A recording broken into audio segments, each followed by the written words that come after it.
경찰 조사를 받을 때 변호사를 선임한 피의자가 왜 유리해지는지 그 법적 배경을 궁금해하는 분들이 많습니다. 단순히 옆에 변호사가 앉아있다는 사실만으로 달라지는 건 아닙니다.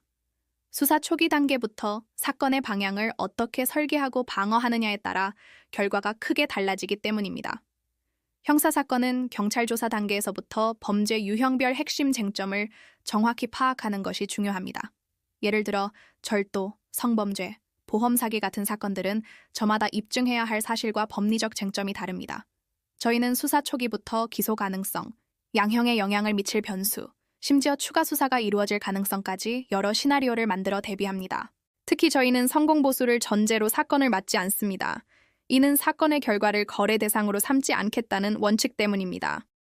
오직 의뢰인의 최선을 위해 수사부터 재판까지 모든 절차에서 변호사가 독립적으로 판단하고 책임감 있게 대응하기 위한 구조입니다.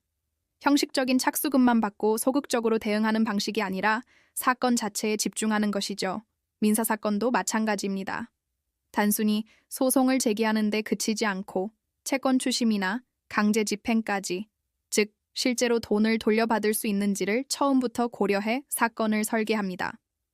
부동산 분쟁이나 전세 사기 사건에서는 공인중개사 자격을 갖춘 변호사가 직접 계약 구조와 권리관계를 분석하여 실질적인 해결책을 찾습니다. 이혼, 재산 분할, 양육권 같은 가사 사건은 감정적인 대응보다 장기적인 관점에서의 설계가 중요합니다. 나중에 또 다른 분쟁이 발생하지 않도록 미리 예측하고 대비하는 것이죠. 학교폭력이나 군인 징계처럼 특수한 절차가 요구되는 사건 역시 그에 맞는 전문적인 대응 전략이 필요합니다. 출입국 문제와 형사사건이 얽혀 있다면 이를 별개로 보지 않고 하나의 흐름으로 파악해 종합적인 해결책을 제시합니다.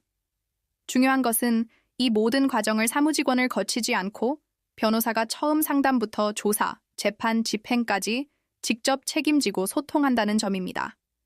2014년 문을 연 이래로 사건 처리와 관련해 어떤 분쟁도 없었던 이유는 결과를 과장하지 않고 현실적인 관점에서 최선의 길을 찾으려 노력해왔기 때문입니다.